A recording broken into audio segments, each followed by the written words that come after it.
கண்ணியத்திற்கும் பெருமதிப்பிற்கும் உரிய பெரியார்களே, சங்கைக்குரிய தாய்மார்களே, சகோதர சகோதரிகளே, எல்லாம் வல்ல அல்லாஹ்வின் நல்லடியார்களே, அல்ஹம்துலில்லாஹ். அல்லாஹ்வுடைய மாபெரும் கருணையினால் இன்றைக்கு 19வது ஜுஸுவில் 3/4 ஜுஸு முடிவடைந்திருக்கிறது. இன்று சூரத்துன் நூர் என்ற அத்தியாயம் ஓதி முடிக்கப்பட்டு, சூரத்துல் ஃபுர்கான் என்ற அத்தியாயமும் முடிக்கப்பட்டு, சூரத்து ஷுஆரா என்ற அத்தியாயமும் முடிக்கப்பட்டிருக்கிறது. அல்ஹம்துலில்லாஹ். இன்று ஓதப்பட்ட அத்தியாயங்கள் அனைத்துமே பல நல்ல செய்திகளை நமக்கு சொல்லித் தருகின்றன. நேற்று நாம் சொன்னது போல சூரத்துல் நூர் என்ற அத்தியாயத்தில் அல்லாஹ் சுப்ஹானஹு வ தஆலா அன்னை ஆயிஷா ரலியல்லாஹு அன்ஹா அவர்களுடைய பரிசுத்த தன்மையை அல்லாஹ் இந்த அத்தியாயத்தினுடைய 10 வசனங்களின் மூலமாக வெளிப்படுத்தி காட்டுகின்றான். அன்னை ஆயிஷா ரலியல்லாஹு அன்ஹா அவருடைய வாழ்க்கையில் ஏற்பட்ட, அதாவது இல்லாத ஒன்றை இருப்பதை போன்று உருவாக்கி நபியின் குடும்பத்தில் ஒரு கலங்கத்தை உண்டாக்க வேண்டும் என்ற எண்ணத்தோடு செயல்பட்ட முனாஃபிக்களினுடைய அந்த சூழ்ச்சிக்கு அல்லாஹ் கொடுத்த பகரம் ஆயிஷா அம்மையாரினுடைய சிறப்பை பற்றி குர்ஆனே பெருமிதத்தோடு சொல்லக்கூடிய அளவுக்கு அல்லாஹ் தஆலா அவர்களை சிறப்புப்படுத்தினார். சில நேரங்களிலே சில கஷ்டங்கள் நமக்கு ஏற்படுவதை போன்று தெரியும். ஆனால் அந்த கஷ்டத்துக்கு பின்னால் வரக்கூடிய அதனுடைய மதிப்பு, அதனுடைய கண்ணியம், அதனுடைய பகரம் மிக சிறந்ததாக இருக்கும். அதற்கு எடுத்துக்காட்டு அன்னை ஆயிஷா ரலியல்லாஹு அன்ஹா அவர்களுடைய அந்த இட்டுக்கட்டப்பட்ட நிகழ்ச்சி. அன்னை ஆயிஷா ரலியல்லாஹு அன்ஹா அவருடைய அந்த இட்டுக்கட்டப்பட்ட நிகழ்ச்சி தாங்கள் நம் அனைவரும் அணிந்த ஒரு விஷயம்தான். பெருமானார் ஸல்லல்லாஹு அலைஹி வஸல்லம் புனிதமான மனைவியாக இருந்த அன்னை ஆயிஷா அவர்கள் மட்டுமல்ல, எல்லோருமே அஸ்வாஜுல் முத்தஹரா என்றுதான் சொல்லப்படும். எல்லோருமே பரிசுத்தமானவர்கள், நம்முடைய தாயை போன்றவர்கள். அந்த அளவிற்கு அல்லாஹ் சுப்ஹானஹு வ தஆலா அவர்களை பரிசுத்தப்படுத்த விரும்புகிறான் என்று அல்லாஹ் குர்ஆனிலே சொல்கிறார். அவர்களை அல்லாஹ் சுப்ஹானஹு வ தஆலா பரிசுத்தப்படுத்த விரும்புகிறான் என்று அல்லாஹ் தஆலா குர்ஆனிலே சொல்லி காட்டுகிறார். வக்கர்ன ஃபீ புயூதிகுன்ன வலா தபர்ரஜ்ன தபர்ருஜல் ஜாஹிலிய்யத்தில் ஊலா அகிம்ன ஸலாத்த வ ஆதீன ஸகாத்த வ அத்திஅல்லாஹ வ ரசூலா இன்னமா யுரீதுல்லாஹு லியுذஹிப அன்கும் ரிஜ்ஸ அஹ்லல் பைத் வ யுதஹ்ஹிரக்கும் தத்ஹீரா. அல்லாஹ் சொல்லக்கூடிய வசனம் சூரா அல் அஹ்ஸாப் என்ற அத்தியாயத்தில் அல்லாஹ் தஆலா சொல்லி காட்டுகின்றான்.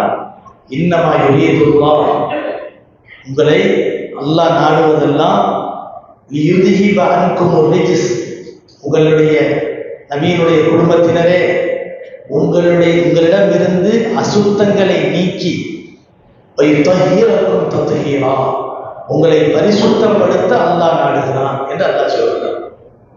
அன்னை ஆயிஷா ரலியல்லாஹு அன்ஹா அவர்களோடு ஒரு சஹாபியை இணைத்து இட்டு கட்டினார்கள்.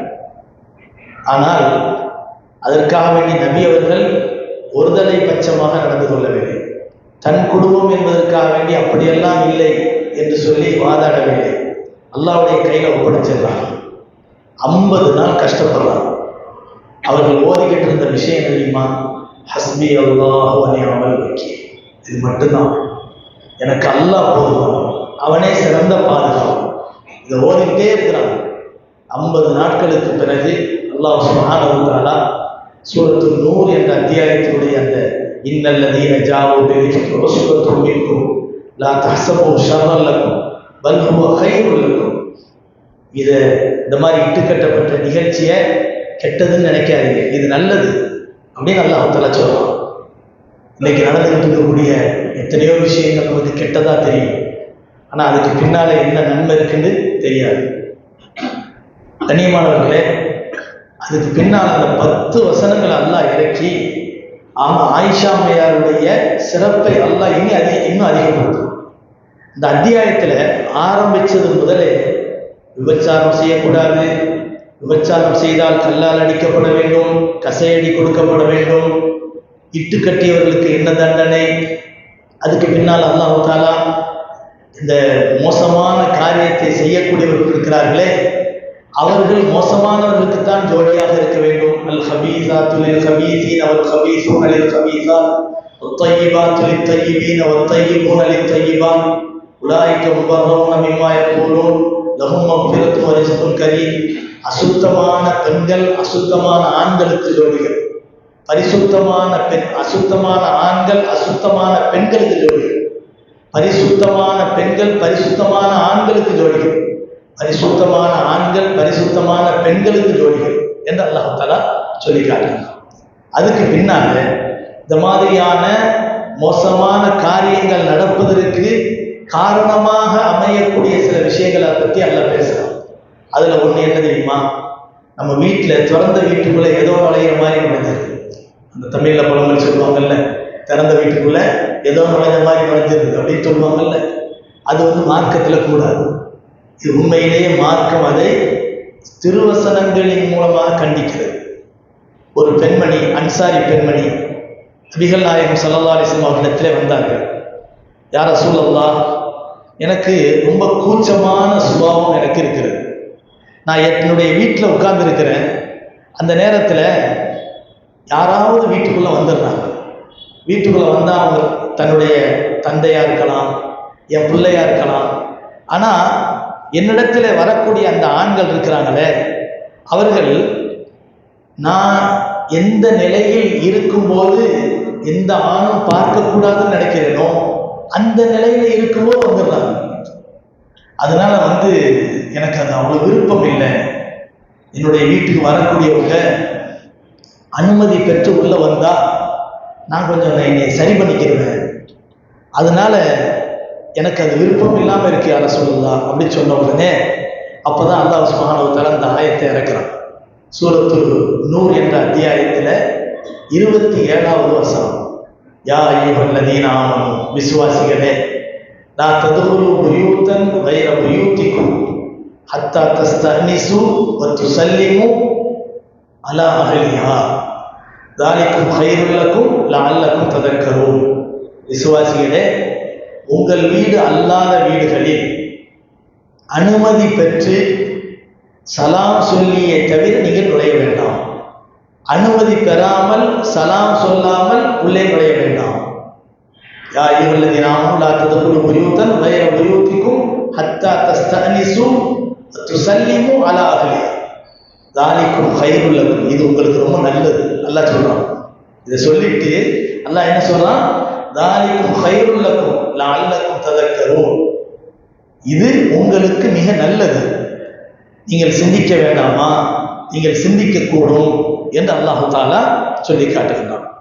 கண்ணியமானவர்களே, இந்த வசனத்துக்கு கீழே ஒரு வீட்டுக்குள்ள நுழையிறதுக்கு என்னென்ன ஒழுங்குமுறைகள் எல்லாம் தேவை அப்படிங்கிற விஷயத்தை பற்றி நமக்கு சொல்லித் தரப்படுகிறது. அது நம்ம வீடா இருந்தாலும் என்ன செய்யணும்? அனுமதி பெற்றுதான் உள்ள நுழையணும். நபிகள் நாயகம் ஸல்லல்லாஹு அலைஹி வஸல்லம் அவர்களிடத்தில் அவர்கள் இந்த வசனத்தை ஓதி விளக்கம் சொல்லி, உங்க வீடா இருந்தாலும் நீங்க சலாம் சொல்லிட்டு உள்ள நுழையணும் என்று சொல்லும்போது ஒரு சஹாபி கேட்டார்கள், அது என்னுடைய வீடு தானே யா ரசூலல்லாஹ், என்னுடைய வீட்டுக்குள்ள என்னுடைய தாயார் தான் இருக்கிறார்கள், அங்கேயும் நான் சலாம் சொல்லி நான் வருகிறேன் என்று அனுமதியை பெற்றுதான் உள்ளே நுழையணுமா அப்படின்னு கேட்கிறாங்க. ஆமா, அப்படி இருந்தும் நீ உன்னுடைய தாய் உள்ள இருந்தாலும் நீ என்ன செய்யணும்? நீ சலாம் சொல்லிட்டு தான் உள்ள நுழையணும், அனுமதி பெற்று தான் உள்ள நுழையணும் அப்படிங்கிறாங்க. இல்லை யார சொல்ல, இது என்னுடைய வீடு. திருப்பி சொல்றாங்க. 3 தடவை இப்படி சொன்னதுக்கு பின்னால நபிகள் நாயகம் ஸல்லல்லாஹு அலைஹி வஸல்லம் சொன்னாங்க, உன் தாயை பார்க்கக்கூடாத நிலையில் பார்ப்பதை நீ விரும்புகிறாயா அப்படின்னு கேட்டாங்க. பெண்களை பொறுத்த வரைக்கும் ஆண்கள் மாதிரி ஒரு ஃப்ரீயா இருக்கக்கூடிய நிலைமை இல்லை. அவங்க ஃபுல்லா தன்னை மூடிக்கொண்டிருக்கக்கூடிய உடல் வாக அமைப்பு தான் அவங்களுக்கு. அப்படித்தான் அல்லாஹ் தஆலாவுடைய அமைப்பை கொடுத்துருக்கிறான். பெண்களை பொறுத்த வரைக்கும் அவுரத்துங்கிறது முகம், தன்னுடைய 2 கைகள், இந்த கை மணிக்கட்டு வரை, இதை தவிர்த்து மற்ற எல்லாமே மறைக்கப்பட வேண்டிய ஒன்று. இப்படிப்பட்ட நிலையில அந்த பெண்கள் நம்ம அம்மா தானே, நம்ம தங்கச்சி தானே, நம்ம அக்கா தானே, நம்ம மாமி தானே, இப்படிங்கிற மாதிரி நிலையில நம்ம போனோம்னு சொன்னா, நமக்கு முன்னால நம்ம ஒரு சொந்த இரத்த பந்த உறவா இருந்தாலும், சொந்த பிள்ளையா இருந்தாலும், அவர்களுக்கு முன்னாலேயும் ஒரு பெண் எப்படி இருக்கணுங்கிறத மார்க்கம் சொல்லியிருக்கு. அங்கேயும் நம்ம அலங்கோலமா இருக்க மாட்டாங்க தானே. பெண்களுக்கு இயல்பான ஒரு கூச்ச சுபாவம் இருக்குது தானே. அதனாலதான் அந்த பெண் கேட்கிறாங்க, யார சொல்லலாம், நான் வீட்டுக்குள்ள இருக்கிறேன், என்னுடைய தந்தை வந்துடுறாங்க, என்னுடைய மகன் வந்துடுறாரு, என்னுடைய வீட்டுக்கு யாராவது சொந்தக்காரங்க யாராவது வந்துடுறாங்க. ஆனா நான் என்னுடைய நிலைமை எப்படி சொன்னா, என்னை பார்க்க கூடாத நிலையில நான் இருக்கும்போது திடீர்னு வரும்போது எனக்கு அதை கூச்சத்தினால தாங்கிட முடியல அப்படின்னு சொல்லும் போது அந்த ஆயத்து இறங்குது. அப்படின்னா அல்லாஹ் சுப்ஹானஹு வ தஆலா ஒரு பெண்ணுடைய உணர்வுக்கு எவ்வளவு மதிப்பு கொடுக்கணும் அப்படிங்கிறத சொல்றாங்க. இப்ப நபி ஸல்லல்லாஹு அலைஹி வஸல்லம் அந்த சஹாபிட்ட என்ன திரும்பிட்டு கேட்டாங்க, உன் தாயை பார்க்க கூடாத நிலையில் பார்க்க ஆசைப்படுகிறாயா அப்படின்னு கேட்டாங்க. அப்போ நம்ம வீடா இருந்தாலும் அஸ்ஸலாமு அலைக்கும் அப்படின்னு சொல்லிட்டு உள்ள நுழைகிறது அந்த பெண்கள் தங்களை சரிபடுத்திக் கொள்ளக்கூடிய ஒரு தன்மையை உருவாகும். பார்க்கக்கூடாத நிலையில் அவர்கள் இருக்க மாட்டாங்க. நபிகள் நாயகம் ஸல்லல்லாஹு அலைஹி வஸல்லம் அவர்கள் பிரயாணத்திலிருந்து திரும்பி வருவார்களே ஆனால் காலையில வந்துடுவாங்க. ஒரு ஆளை பிடிச்சி சொல்லி விடுவாங்க, நான் வந்துட்டேன், வீட்டுக்கு கொஞ்ச நேரத்தில் வரப்போறேன்னு சொல்லி என்னுடைய மனைவிட்ட சொல்லுங்க அப்படின்ட்டு. ஸல்லல்லாஹு அலைஹி வஸல்லம் சொன்னார்கள், பிரயாணத்திலிருந்து நீங்கள் உள்ளூருக்கு திரும்பியவுடன் உங்கள் வீட்டுக்கு சென்று விடாதீர்கள். நீங்கள் வரக்கூடிய விஷயத்தை முன்னாலே அவர்களுக்கு தெரிவியுங்கள். அவர்கள் தங்களை அலங்கரித்துக் கொள்ளலாம், தங்கள் தலைகளை வாரிக்கொள்ளலாம், தங்களை உங்களுக்காக வேண்டி தயார்படுத்திக் கொள்ளலாம் என்று நபிகள் நாயகம் ஸல்லல்லாஹு அலைஹி வஸல்லம் சொன்னார். எவ்வளவு நாகரிகமான ஒரு செய்தி. இப்போலாம் நம்ம பள்ளிவாசல்ல உட்கார்ந்துக்கிட்டு ஒரு ஆளை பிடிச்சி சொல்லணுங்கிற அவசியம்லாம் இல்லை. போன் அடிச்சு நான் புறப்பட்டேன், அங்கேருந்து புறப்பட்டேன், வந்துகிட்டு இருக்கிறேன், இன்னும் ஒரு மணி நேரத்துல நான் வந்துடுவேன், இன்னும் ஒரு அரை மணி நேரத்துல வந்துடுவேன் சொல்றோமா இல்லையா? இந்த தெரிவித்தல் என்பது அவசியம். இந்த விஷயத்தை தன்னுடைய மனைவிக்கு தெரிவிக்கிறது என்பது அவசியம் என்பதை நபிகள் நாயகம் ஸல்லல்லாஹு அலைஹி வஸல்லம் சொல்லி காட்டினாங்க. ஆனா தெரிவிக்கணும் அவசியம். தெரிவிக்கலைன்னு சொன்னா அவங்க நம்மகிட்ட சண்டை போடுவாங்க. ஆனா அதே சமயத்துல ஏன் தெரிவிக்க சொன்னாங்கிறதே அவங்க பார்க்கணும். நபி அவர்கள் தெரிவிக்க சொன்னது காரணம் என்ன? தன் கணவன் தன்னுடைய வீட்டுக்கு வரும்போது தன்னை அலங்கோலமாக காட்டக்கூடாது, நாகரிகமா சுத்தமா சிரித்த முகத்தோடு தன்னை காட்ட வேண்டும் என்பதற்காக வேண்டிதான் நபி அவர்கள் சொன்னாங்களே தவிர தெரிவிக்கணுங்கிற கடமையை மட்டும் சொல்லலை. அவர்கள் தன் கணவனுக்காக தன்னை சரிப்படுத்திக் கொள்ள வேண்டும் என்பதற்காக வேண்டிதான் நபிகள் நாயகம் ஸல்லல்லாஹு அலைஹி வஸல்லம் சொன்னார். ஆனா இன்னைக்கு நிலைமை என்ன தெரியுமா? வெளியில போனாதான் அலங்காரம், வீட்டுக்குள்ள இருந்தா அலங்கோலம், வீட்டுக்குள்ள இருந்தா அலங்கோலம் தான். அப்படிப்பட்ட நிலைமை தான் இன்னைக்கு மாறி போச்சு. ஆனா அப்படி உள்டாவா மாறி போச்சு. ஆனா இஸ்லாம் என்ன சொல்லுது? நீ வெளியில எப்படி இருக்குங்கிறது தெரியாது, ஆனா உள்ளுக்குள்ள இருக்கும்போது உன் கணவனுக்கு பிடித்தமான முறையில் இருக்க வேண்டும் என்பதைத்தான் இஸ்லாம் அழகாக நமக்கு சொல்லித் தருகிறது. அடுத்து இந்த வசனத்துக்கு கீழே பல செய்திகளை நமக்கு சொல்லித் தரப்படுகிறது. ஒரு வீட்டுக்குள்ள நம்ம அனுமதி பெறணும்னு சொன்னா 3 தடவை சலாம் சொல்லணும். 3 தடவை சலாம் சொல்லணும். அப்படி சலாம் சொல்லிக் கொண்டு நம்ம நிற்கும் போது ஒரு வாசலுக்கு நேராகவோ அல்லது ஒரு ஜன்னலுக்கு நேராகவோ உள்ளே உள்ளவர்கள் தெரியக்கூடிய வகையில் அநாகரிகமாக நிற்கக்கூடாது. ஒரு ஓரமா நிற்கணும். கதவை தட்டுறோம் அல்லது காலிங் பெல் அடிக்கிறோம், அஸ்ஸலாமு அலைக்கும் அப்படின்னு சொல்றோம். முதல் குரலுக்கு சத்தம் வரல, 2வது தட்டுறோம், அஸ்ஸலாமு அலைக்கும் சொல்றோம், 2வது குரலுக்கு சத்தம் வரல. உள்ள ஆள் இருக்கு நம்மளுக்கு தெரியுது, உள்ள ஆள் இருக்கிறாங்க தெரியுது. ஆனா 3வது தடவை எழுதியும் தட்டுறோம், அதுக்கும் பதில் இல்லை. அப்படின்னா என்ன அர்த்தம்? நீ வர்றது எனக்கு விருப்பம் இல்லப்பா, வெளியே போய் திரும்பி போ அப்படின்னு அர்த்தம். நீ வர்ற நிலைமையில நான் இல்லை, அதனால உனக்கு அனுமதி இல்லைன்னு அர்த்தம். இப்ப அந்த மாதிரியான சமயங்கள்ல நபிகள் நாயகம் ஸல்லல்லாஹு அலைஹி வஸல்லம் சொல்றாங்க, 3 தடவை அனுமதி பெறுங்கள். அனுமதி உள்ளே இருந்து பதில் வரல, அனுமதி கிடைக்கலன்னு சொன்னா திரும்பி விடுங்கள் என்று நபிகள் நாயகம் ஸல்லல்லாஹு அலைஹி வஸல்லம் சொல்றாங்க. அபூ மூஸா அல்-அஷ்அரி ரலியல்லாஹு அன்ஹு அவர்கள், அவருடைய இயல் பெயர் அப்துல்லா இப்னு கைஸ். அபூ மூஸா அல்-அஷ்அரி என்ற பெயர் தான் அவங்களுக்கு பிரபலியமான பெயர். உமர் ரலியல்லாஹு அன்ஹு அவர்கள் கலீஃபாவாக ஆனதுக்கு பின்னால என்ன செய்யறாங்கன்னு சொன்னா, தன்னுடைய கலீஃபாவை அமீருல் முஃமினீனை சந்திக்கிறதுக்காக வேண்டி அவருடைய வீட்டுக்கு வர்றாங்க. உமர் ரலியல்லாஹு அவர்கள் தன்னுடைய மக்களோடு நிறைய அந்த முஸ்லீம் பிரஜைகளோடு பேசிக்கிட்டு இருக்கிறாங்க.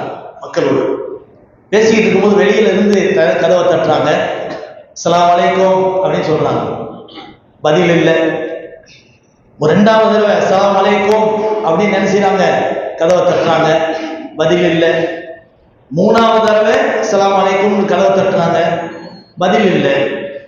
பதில் இல்லைன்றதுக்கு பின்னால அபூ மூஸா அல்-அஷ்அரி ரலியல்லாஹு என்ன செய்யல, அங்க நிக்கல, திரும்பிடுறாங்க. உமர் ரலியல்லாஹு அவர்கள் ஏதோ ஒரு கவனத்துல அப்படி இருந்துட்டு கொஞ்ச நேரத்துக்கு முன்னால அபூ மூஸா அல்-அஷ்அரியினுடைய சத்தம் கேட்டுச்சே, அவரு போய் பாருங்க, வெளியில யாராவது போய் பாருங்க, நிக்கிறாரான்னு பாருங்க நிக்கிறாங்க. வெளியில வந்து பார்த்தவர் சொன்னாரு, யாரும் இல்லை, அபூ மூஸா அல்-அஷ்அரி போயிட்டாரு அப்படிங்கிறாங்க. அப்படியா? திருப்பி ஆளை அனுப்பி கூப்பிட வருவாங்க. கூப்பிட்டு, நாங்க வந்து பதில் சொல்லணும்னா நீங்க நிக்க மாட்டீங்களோ, அமீருல் முஃமினீன் தானே, அப்ப நான் பதில் சொல்லலைன்னு சொன்னா கொஞ்சம் வெயிட் பண்ணக்கூடாதா? நான் முக்கியமான பேச்சுல இருப்பேன், அப்படியே நீங்க பாட்டுக்கு போயிட்டீங்கன்னா என்ன அர்த்தம், என்ன மரியாதை அப்படின்னு கேட்டாங்க. உடனே அபூ மூஸா அல்-அஷ்அரி ரலியல்லாஹு அன்ஹு சொன்னார்கள், அதாவது இன்னி இஸ்தஅதன்து ஸலாஸன், உங்களிடத்துல நான் 3 தடவை நான் அனுமதி கேட்டேன். அஸ்ஸலாமு அலைக்கும், அஸ்ஸலாமு அலைக்கும், அஸ்ஸலாமு அலைக்கும் 3 தடவை நான் அனுமதி கேட்டேன். ஃபலம் யுதல்லி, எனக்கு அனுமதி கிடைக்கல. வைன்னி சமிஅத்து ரசூலுல்லாஹி ஸல்லல்லாஹு அலைஹி வஸல்லம், அல்லாஹ்வுடைய தூதர் கண்மணி நாயகம் ஸல்லல்லாஹு அலைஹி வஸல்லம் அவர்களின் மூலமாக நான் கேள்விப்பட்ட ஒரு செய்தி எனக்கு தெரியும். இதஸ்தஅதன அஹதுக்கும் ஸலாத்தன் ஃபலம் யுதன் லஹு ஃபல்யன்சர், உங்களில் யாராவது ஒரு வீட்டுக்கு சென்று 3 தடவை அனுமதி கேட்கிறார், அனுமதி 3 தடவையும் கிடைக்கவில்லை என்று சொன்னார், அவர் திரும்பி விடட்டும் என்று நபிகள் நாயகம் ஸல்லல்லாஹு அலைஹி வஸல்லம் சொன்னார்கள். இன்னொருனே உமர் ரலியல்லாஹு சொன்னாங்க, லதத்தியன்ன அலா ஹாதா பையினத்து, லதத்தியன்ன அலா ஹாதா பி பையினத்தி வயில்லா அவ்ஜஅத்து தர்பத, இதுக்கு சரியான ஆதாரத்தை கொண்டு வரணும். 3 தடவை அனுமதி கேளுங்க, அனுமதி கிடைக்கலங்கன்னா திரும்பிருங்கன்னு நீங்க சொன்னீங்கல்ல, இதுக்கு சரியான ஆதாரத்தை கொண்டு வரணும். இந்த ஹதீஸை கேட்டவங்க வேற யாராவது இருக்காங்களான்னு பார்த்து கூட்டிகிட்டு வரணும். ஆதாரம் மட்டும் வரல, சாட்டையால் அடிப்பவனே அப்படின்ட்டுதான். இவங்களுக்கு பயமா போச்சு. அபூ மூஸா அல்-அஷ்அரி கொஞ்சம் வயசானவங்க, அவங்களுக்கு பயமா போச்சு. ஆஹா, அடி விழுந்துருமோ, உமர் ரலியல்லாஹு அன்ஹு கொஞ்சம் ஒரு மாதிரியான முரட்டுத்தனமான ஆள் தான், சொன்னதை செஞ்சிருவாங்களே அப்படிங்கிற எண்ணத்துல போறாங்க. மஸ்ஜிது நபவியில சஹாபாக்கள்லாம் ஒரு கூட்டமா உட்கார்ந்து பேசிட்டு இருக்கிறாங்க. சொன்னாங்க, அதாவது நான் உமர் ரலியல்லாஹு அன்ஹு போனேன், அனுமதி கேட்ட 3 தடவை அனுமதி கிடைக்கல, திரும்பிட்டேன். திரும்பி கூப்பிட்டு, நீ எதுக்கு திரும்பி போனான்னு கேட்டாங்க. நான் அனுமதி கிடைக்கலன்னா போ சொல்லி ரசூலுல்லாஹ் தான் சொல்லி இருக்கிறாங்கன்னு சொன்னேன். அப்படிப்பட்ட ஹதீஸ் ஏதாவது இருந்தா ஆதாரத்தை கொண்டு வா, இல்லைன்னா அடிப்பேங்கிறாங்க. இந்த ஹதீஸை கேட்டவங்க நீங்க யாராவது இருக்கிறீங்களா அப்படின்னு கேட்கிறாங்க. யார்கிட்ட? சஹாபாக்களுடைய கூட்டத்துல போய் அதை கேட்கிறாங்க. உடனே ஃபகாலு, சஹாபாக்கள்லாம் சொல்றாங்க, லா யஷ்ஹது லக்க இல்லா அஸ்கர்னா, நம்மிலே இந்த ஹதீஸை நேரடியா நபிட்ட கேட்டவர் வேற யாருமே இல்லை. நம்மிலேயே வயசுல சின்னவராக இருக்கக்கூடிய அபூ சயீத் அல்-குத்ரி அவர்கள் மட்டும்தான் இந்த ஹதீஸை கேட்ட ஆதாரம் இருக்கு. அவர் தான் உங்க கூட வந்து உமர்லாங்கிட்ட பேசுவாங்க. அப்படின்ற உடனே, பரவாயில்லை, நீங்களாவது வாங்க, அடியை விட்டு பார்த்து தப்பிக்கணும்னு சொன்னா நீங்களாவது சொல்லுங்க அப்படின்னு சொல்லி சிறுவரை கூட்டிட்டு போயிடுறாங்க. போய் கூப்பிட்டு கேட்ட உடனே இந்த சிறுவர் அபூ சயீத் அல்-குத்ரி ரலியல்லாஹு அன்ஹு சொன்னாங்க, ஆமா, நபிகள் நாயகம் ஸல்லல்லாஹு அலைஹி வஸல்லம் அவர்கள் சொல்ல நான் கேட்டேன் இதை அப்படின்ற உடனே உமர் ரலியல்லாஹு அன்ஹு சொன்னாங்க, நான் எனக்கு தெரியாம போச்சு, நான் மற்ற அலுவல்களின் காரணத்தினால் நபி அவர்கள் சொன்னது எனக்கு விளங்காம இருந்திருக்கலாம், அதனால எனக்கு தெரியாம போச்சு, சரி நீங்க போயிட்டு வாங்க அப்படின்னு என்ன செய்யறாங்க, உமர் ரலியல்லாஹு அன்ஹு சொல்றாங்க. இப்போ இதுல இருந்து என்ன தெரியுது? 3 தடவை சலாம் சொல்லி பதில் இல்லைன்னு சொன்னா ஜன்னலை எட்டி பார்க்க, கதவை தட்ட, கண்ணாடி எட்டி பார்க்க, அந்த சாவி போடுற தொலை எட்டி பார்க்க, இதெல்லாம் கூடாது. இதெல்லாம் கூடாது. நபி ஸல்லல்லாஹு அலைஹி வஸல்லம் சொல்றாங்க, ஒரு மனிதன் வீட்டுக்குள் இருக்கக்கூடிய ஒரு துவாரத்தின் வழியாக கண்களை வைத்து பார்க்கிறான் ரகசியமாக என்றால், அவனை ஒரு பொடிக்கல்லால் அடி தந்த கண்ணை குருடாக்க நான் ஆசைப்படுகிறேன் சொல்றான். ஒரு வீடு கதவு பூட்டி இருக்குது, பதில் இல்லைன்னு சொன்னா ஓட்ட வழியா உள்ள வச்சு இப்படி பார்க்கறதுக்கு வந்து அனுமதி கிடையாது. அதாவது நம்ம வீடு, நம்ம எவ்வளவு கதவை தட்டோம், பதில் கிடைக்கல, வீட்டுல ஒரு சின்ன பிள்ளைதான் இருந்துச்சு, தூங்கி இருக்குன்னு பயமா இருக்குது, இது பெரிய ஆபத்தா போயிடும் நினைக்கிறோம், தட்டுறோம், மற்ற விஷயங்கள்ல ஈடுபடுறது வேற விஷயம். ஒரு வீட்டுக்கு நம்ம பார்க்க போறோம், இன்னொரு வீடு, நம்ம வீடு இல்லை.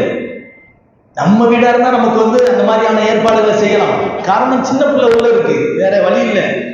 ஆனா இன்னொரு வீட்டுக்கு நம்ம போறோம், அங்க போய் 3 தடவை சலாம் சொல்றோம், கதவை தட்டுறோம், அனுமதி கிடைக்கல, ஆனா உள்ள ஆள் நடமாட்டம் தெரியுது கொள்ளுது. அப்ப எது என்னன்னு தெரியலையே, நம்ம ஆராயக்கூடாது. ஜன்னலை திறந்து என்னங்க உள்ளதான் இருக்குங்க, வாங்க வெளியே சொல்லக்கூடாது. ஓட்ட வழியா என்ன செய்யக்கூடாது, கண்ணை வச்சுட்டு பார்க்க கூடாது, இதெல்லாம் செய்யக்கூடாது. 3 தடவை அனுமதி கேளுங்க, கிடைக்கலன்னா பேசாம திரும்பிடுங்க என்று நபிகள் நாயகம் ஸல்லல்லாஹு அலைஹி வஸல்லம் அவர்கள் சொல்லி காட்டினார். அதே மாதிரி இன்னொரு ஹதீஸ் என்னன்னு சொன்னா, நபிகள் நாயகம் ஸல்லல்லாஹு அலைஹி வஸல்லம் அவர்கள் ஒரு தடவை சஅத் இப்னு உபாதா ரலியல்லாஹு அன்ஹுடைய வீட்டுக்கு வர்றாங்க. நபிகள் நாயகம் ஸல்லல்லாஹு அலைஹி வஸல்லம் அவர்கள் அஸ்ஸலாமு அலைக்கும் வரஹ்மத்துல்லாஹ் என்று சொல்றாங்க. வீட்டுக்கு வெளியில இருந்து சஅத் ரலியல்லாஹு அன்ஹுக்கு கேட்டுச்சு, நபி மேல ரொம்ப அன்பானவங்க சஅத் ரலியல்லாஹு அன்ஹு. உள்ள இருந்துக்கிட்டு என்ன செய்யறாங்கன்னு சொன்னா, இப்படி மறைஞ்சிக்கிட்டு வலைக்கும் ஸலாம் வரஹ்மத்துல்லாஹி வபரகாத்துஹு அப்படி சொல்லிக்கிறாங்க. நபிக்கு விளங்காத மாதிரி சொல்லிடுறாங்க. 2வது தடவை நபி ஸல்லல்லாஹு அலைஹி வஸல்லம் என்ன செய்யறாங்க, அஸ்ஸலாமு அலைக்கும் வரஹ்மத்துல்லாஹ் அப்படின்னு சொல்றாங்க. உடனே சஅத் ரலியல்லாஹு அன்ஹு உள்ளே இருந்துக்கிட்டு வலைக்கும் ஸலாம் வரஹ்மத்துல்லாஹி அப்படின்னு சொல்லிட்டு என்ன செய்யறாங்க, மௌனமா லேசா மெதுவா சொல்லிட்டு பேசாம நிக்கிறாங்க. பக்கத்துல நிக்கிற மகன் கேட்கிறாரு, ரசூலுல்லாஹ் சத்தம் போட்டு சொல்லிட்டு இருக்கிறாங்க, நீங்க பாட்டு ரகசியமா பதில் சொல்லிட்டே இருக்கீங்க, வாங்க உள்ள வாங்க, கூப்பிட வேண்டியதானே, பேசாம இருக்கலாம், பேசாம இருக்கு, நான் எதுக்கு சொன்னேன்னு நான் சொல்றேன் அப்படின்னு சொல்லிட்டு என்ன செய்யறாங்க, அவரை மௌனமாக்கிட்டு 3வது தடவை நபி ஸல்லல்லாஹு அலைஹி வஸல்லம் என்ன செய்யறாங்க, அஸ்ஸலாமு அலைக்கும் வரஹ்மத்துல்லாஹ் அப்படின்னு சொல்றாங்க. வலைக்கும் ஸலாம் வரஹ்மத்துல்லாஹ் அப்படின்னு சொல்லிட்டு என்ன செய்யறாங்க, மனசுக்குள்ளே அவங்க ரகசியமா பதில் சொல்றாங்க. நபி ஸல்லல்லாஹு அலைஹி வஸல்லம் அவர்களுடைய இலக்கணம் என்ன, 3 தடவை அனுமதி வாங்க, கிடைக்கலன்னா பேசாம போயிடும். நபி அவர்கள் திரும்ப ஆரம்பிச்சாங்க. வேகமா கதவை திறந்து ஓடி போய் நபி அவருடைய கையை பிடிச்சி வலைக்கும் ஸலாம் வரஹ்மத்துல்லாஹி வபரகாத்துஹு யா ரசூலல்லாஹ் வாங்க வீட்டுக்கு. ஏன்னாப்பா இத்தனை தடவை நான் சலாம் சொன்னேன், பதிலே சொல்லாம எனக்கு அனுமதி இல்லைன்னா நான் அதனால திரும்பிட்டேன். யா ரசூலல்லாஹ் நீங்க சொன்ன சலாம் எல்லாம் எனக்கு கேட்கதான் செஞ்சுது, எனக்கு கேட்கதான் செஞ்சுச்சு. பி அபி அன்த வ உம்மி மா சல்லம்து தஸ்லீமத்தன் இல்லா வஹிய பி உதுனி. நீங்க சொன்ன ஒவ்வொரு சலாமும் என் காதுக்கு கேட்டது. வலக்கத் ரதித்து அலைக்க வலம் அஸ்மஉக. நீங்க அதை கேட்காத வகையில நான் மௌனமாக அதுக்கு பதில் சொல்லிக்கிட்டே இருந்தேன். வரத்து அன் நஸ்தக்திர மின் சலாமிக்க வ மினல் பரக்கா. ரசூலுல்லாஹ் நான் அப்படி செஞ்சது உங்களுக்கு அவமரியாதையா தெரியலாம், ஆனா உங்களுடைய சலாம், உங்களுடைய பரக்கத் எனக்கு கிடைச்சிக்கிட்டே இருக்கணும், இன்னும் அதிகமா கிடைக்கணுங்கிறதுக்காக வேண்டிதான் அஸ்ஸலாமு அலைக்கும் அஸ்ஸலாமு அலைக்கும் அஸ்ஸலாமு அலைக்கும் எத்தனை தடவை சொல்லுவீங்களோ அந்த சலாம், அந்த பரக்கத்தான், அந்த சாந்தி, இந்த துஆ எனக்கு கிடைக்கணுங்கிறதுக்காக வேண்டி நான் இருக்கிறத காட்டிக்கிறாமலே நான் பதில் சொல்லிக்கிட்டு இருந்தேன் என்று நபிகள் நாயகம் ஸல்லல்லாஹு அலைஹி வஸல்லம் சொல்லி அவர்கள்ட்ட யாரு சஅத் ரலியல்லாஹு அன்ஹு சொல்லிட்டு சும்மா அதுகல் அவர் வைத்து தன்னுடைய வீட்டுக்கு உள்ள கூட்டிட்டு வந்து உட்கார வச்சு ஃபக்கர்ரப இலைஹி ஸபீபன், அவர்களுக்கு கிஸ்மிஸ் பழம் கொடுத்தாங்க, திராட்சை பழங்களை கொடுத்தாங்க. ஃபஅக்கல நபியுல்லாஹ் ஸல்லல்லாஹு அலைஹி வஸல்லம், அல்லாஹ்வுடைய தூதர் கண்மணி நாயகம் ஸல்லல்லாஹு அலைஹி வஸல்லம் அந்த பழங்களை சாப்பிட்டார்கள். பலம்மா ஃபரக, பழத்தை சாப்பிட்டு முடிச்சதுக்கு பின்னால துஆ செஞ்சாங்க. அக்கலத் ஆமுக்குமுல் அப்ரார் வஸல்லத் அலைக்குமுல் மலாயிகா ஆஃப்தர இந்தக்குமுஸ் ஸாயிமூன்.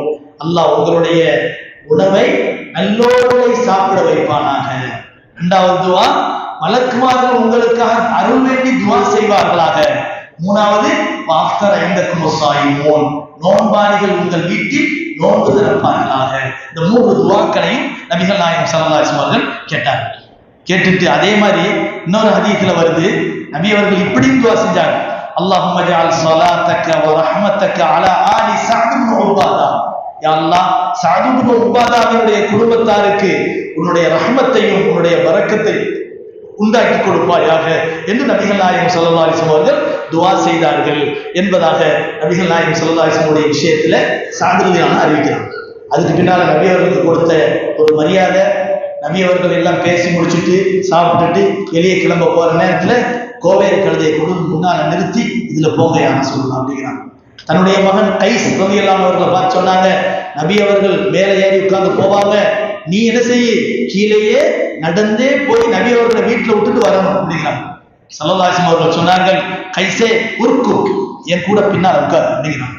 கோவேறு கழுதையில எனக்கு பின்னால் நீ உட்காரு அப்படிங்கிறாங்க.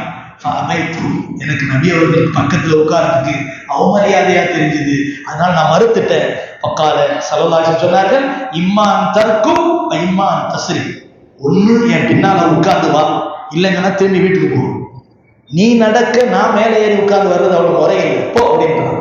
நான் திரும்பிட்டேன் அப்படிங்கிறான். ஆக நபி ஸல்லல்லாஹு அலைஹி அவருடைய பழக்க வழக்கங்களை பாருங்கள், பண்பாடுகளை பாருங்கள், எவ்வளவு அற்புதமான முறையிலே நடந்திருக்கிறார்கள் என்பதை நாம் பார்க்க வேண்டும். பெருமானார் ஸல்லல்லாஹு அலைஹி வஸல்லம் அவர்கள் ஏதாவது ஒரு கூட்டத்தாருக்கு வீட்டுக்கு வந்தார்களே ஆனால் வீட்டு வாசலுக்கு முன்னால் இருக்க மாட்டார்கள். வலாக்கின் மின் ருக்னிஹில் ஐமன், வலது பக்கமா அல்லது இடது பக்கமா நிற்பாங்க. நின்று கொண்டு அஸ்ஸலாமு அலைக்கும் அஸ்ஸலாமு அலைக்கும் என்று என்ன செய்வார்கள்? 3 முறை சொல்வார்கள். பெருமானார் ஸல்லல்லாஹு அலைஹி வஸல்லம் அவர்கள் சஹீஹைன், அதாவது புகாரி முஸ்லிம்ல வரக்கூடிய ஹதீஸ், ஸல்லல்லாஹு அலைஹி வஸல்லம் கூறுகிறார்கள், லவ் அன்ன இம்ரான் இத்தலா அலைக பிகைரி இத்னி ஃபகதஃபத்ஹு பிஹஸாத்தி, அனுமதி இல்லாமல் ஒரு வீட்டுக்குள் ஒரு மனிதன் ரகசியமாக பார்க்கிறான் என்று சொன்னால் நான் அவனை ஒரு பொடிக்கல்லால் அடித்து அவன் கண்ணை குருடாக்குவதற்கு நான் ஆசைப்படுகிறேன் என்று நபிகள் நாயகம் சொன்னார். அனுமதி இல்லாம ஒரு வீட்டுக்குள்ள என்ன செய்யக்கூடாது? ரகசியமா பார்க்கக்கூடாது. இன்னைக்கு நம்மள்கிட்ட அதான் பழக்கணும். என்ன பேசுறாங்க, என்ன வீட்டுக்குள்ள என்ன பண்றாங்க, அப்படி போகும்போது அப்படி லேசா அப்படி எட்டி பார்த்துட்டு போறாங்க. அது கூடாது. அவர்கள் வீட்டுல 1000 இருக்கும்.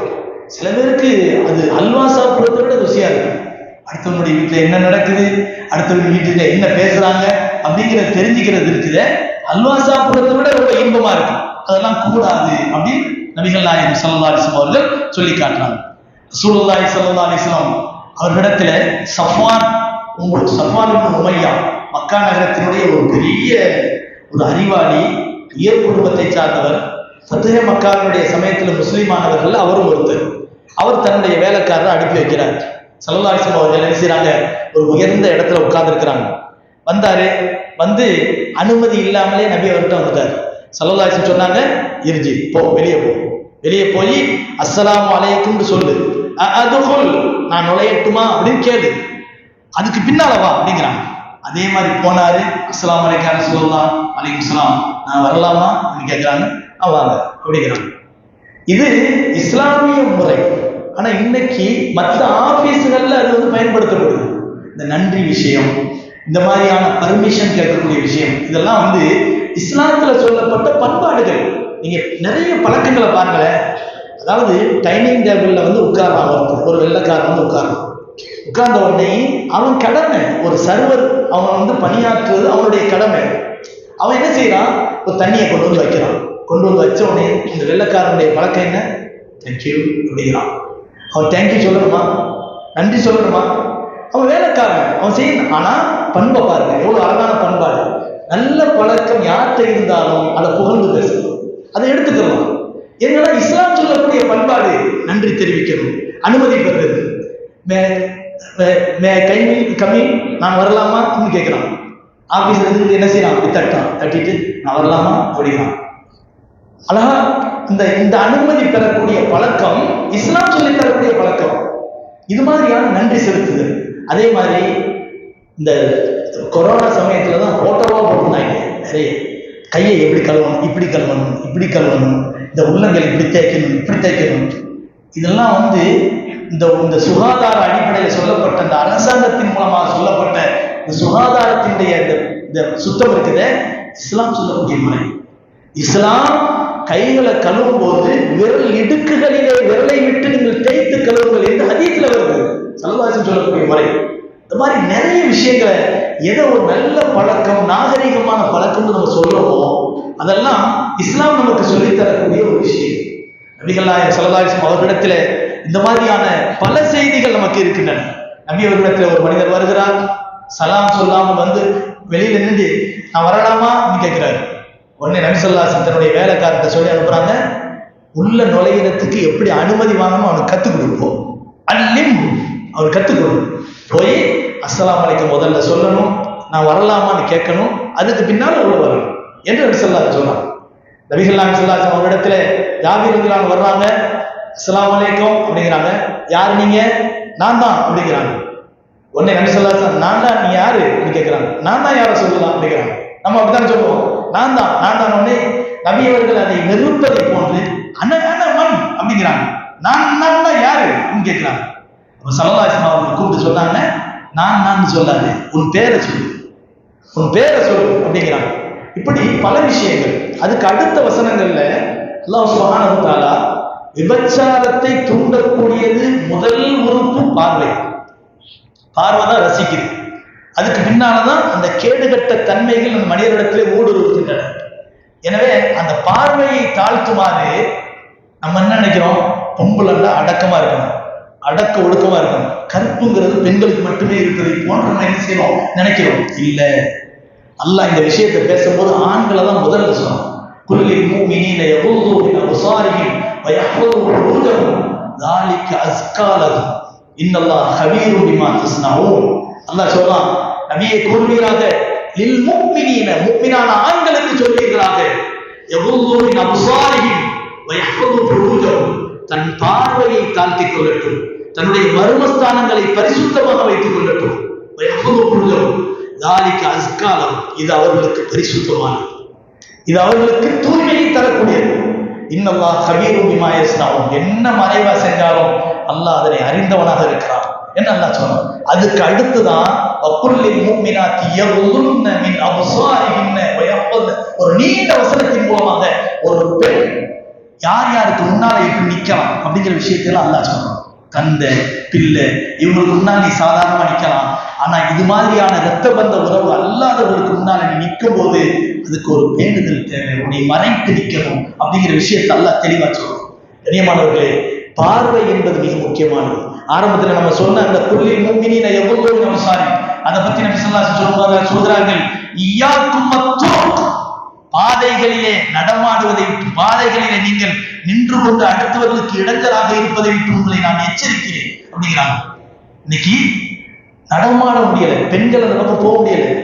இப்படி பார்க்கிறாங்க ஒரு ஒழுக்கமுள்ள பெண்கள். ஒரு காலத்துல சில பெண்கள் என்ன செய்வாங்க, நம்ம ஊர்கள் எல்லாம் ரெண்டு வாலிபர்கள் யாராவது நின்றா கூட, ரெண்டு பெரியவங்க யாராவது நின்றா கூட நீ பார்ப்பாங்க, ஆம்பளை நின்று பேசிட்டு இருக்கிறாங்க, அந்த பக்கம் போகவே மாட்டாங்க, அந்த பக்கம் போகவே மாட்டாங்க. இப்ப எப்படி தெரியுமா, நம்ம வெட்கப்பட வேண்டியிருக்கு, நம்ம வெட்கப்பட, யாராவது ரெண்டு மூணு பெண்கள் நின்று பேசி இருக்கிறாங்க, போகலாமா வேணும் இருக்கா இல்லையா, நம்ம வெட்கப்பட வேண்டியிருக்கு, அவ்வளவு இதாயிடுச்சு. ஆனா பெருமானார் ஸல்லல்லாஹு அலைஹி வஸல்லம் அவர்கள் ரெண்டு பேருக்குமே சொல்றாங்க, இய்யாக்கும் அத்துருக், பாதையின் கடமையை நீங்கள் நிறைவேற்றுமாறு உங்களை நான் எச்சரிக்கிறேன். நான் சொல்லலாம், பாதையின் கடமை என்ன?